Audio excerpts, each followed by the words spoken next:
humarap sa mga tauhan ng Criminal Investigation and Detection Group o CIDG Region 4A si Jeffrey Magpantay, isa sa pangunahing suspect sa pagkawalan ni Catherine Camilon.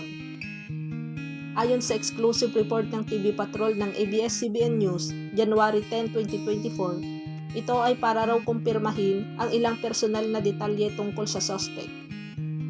Si Magpantay ang personal driver at bodyguard ni Police Major Alan Di Castro na prime suspect sa pagkawala ng Miss Grand Philippines 2023 candidate at grade 9 teacher.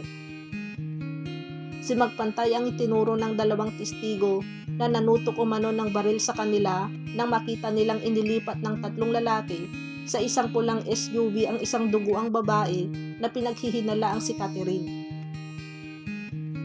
Ayon pa sa ulat, mahigit na pinagbilinan si Magpantay ng kanyang abogado na huwag sagutin ang anumang katanungan na may kaugnayan sa kinakaharap nitong reklamo.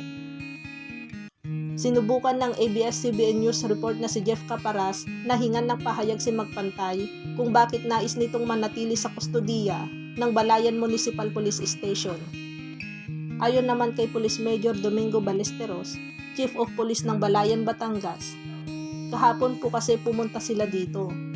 Kinuha po nila yung personal record ni Jeffrey Magpantay.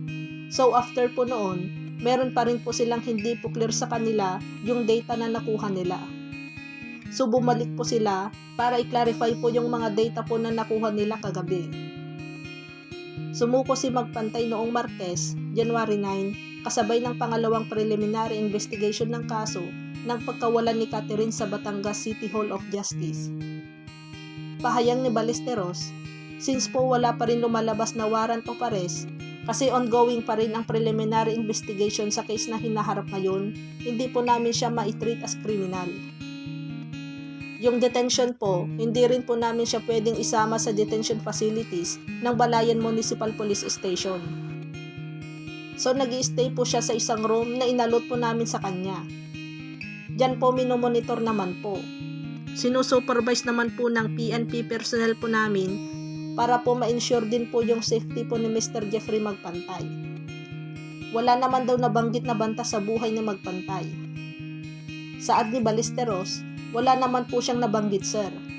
More on personal preference niya dito, since yung family niya nga po ay dito po nag-i-stay. Malapit po kasi. Tikom pa rin ang bibig ni Magpantay kung may kinalaman ba siya sa pagkawala ng beauty queen.